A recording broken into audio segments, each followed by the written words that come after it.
ndoza nze muyimbi asoose okukola show nga nva Kampala nga ngikola Mbarara.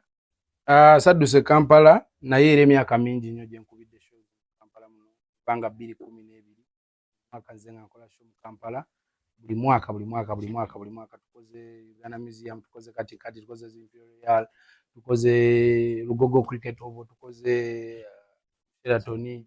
Kitegeera kwegamba tubadde mu buli venue one.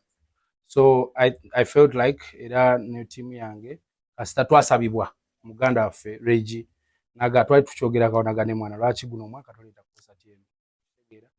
So ye n'atekinga gundi n'agenda n'asasula venue tugamba ati lwaki tetugenda.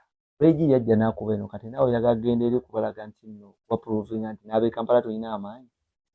Proving angako muntu bujamba mbao kuseno. Era si kyekyo kuba ate nekirala nze eri olunyankolo luli andwogerera. Awo alogera. Kale. Galo kamuleke gomayinga nansolo tafuta gomanyi. Anyways eri waka. You get my point. So zeri siri mugenyi. Eri ndi waka. So tewali ku proving anything.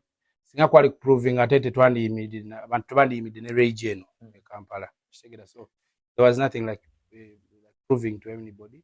It's just one love. Jera gibwa buli muyimbi ayimbe nyimbe. So era tugenda nafe kubulira njiri eyo. Tutemeile kubulira njiri. Jackson yatandika ddi okuva mu kyacho genda okutandika okuba enjiri mu mabaala. Nenda banga omusumba ayina embaga nenga te ayina mujabali so muyimbi nga muyimbi si wa gospel. Ngamba gospel afe tanyuma. Gospel afe nenga kitufu era na music gwe tukuba gospel ngulira nyo wa kwata mitima.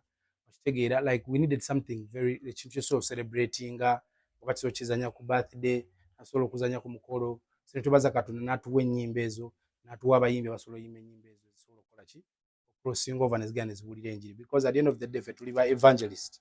Our mission is to hook souls for Jesus. We can't hook souls which are already hooked, you understand? So kwecho kyentegeeza nti mukama natuwe nyimba naziteka kechisa zigenda nezibulira enjiri mabala era nze sina muzibu na muyimbi enagenda ku mabala just lwakuba nti nze amabala sigasobolamu era kyobola bo mutaso okumpita ku mabala ne binnema naye nga sina mutawaana na muntu enagenda yimbayo ate nze kyenkola ngenda nenyimba ku bine bivulu byowulira nti waliwo omuyimbi ategese show nenga suwa gospel nengenda ne pebo mukisa okuweereza mukama nembulira abantu Yesu Kristo era bangi obujulizi mbulira a woman of God simuterese nnyo anti nga 3 November woman of God mukama mulungi twayogede naye era agenda kubajja ku kivulu kiriza Katonda yazze email yafe bagizeemu management ye alaga agenda kubeera era tukyalinza awo butereza biki flights biki ajja kubayingira era abantu bembara woman of God no mayano wenu wamzara nanka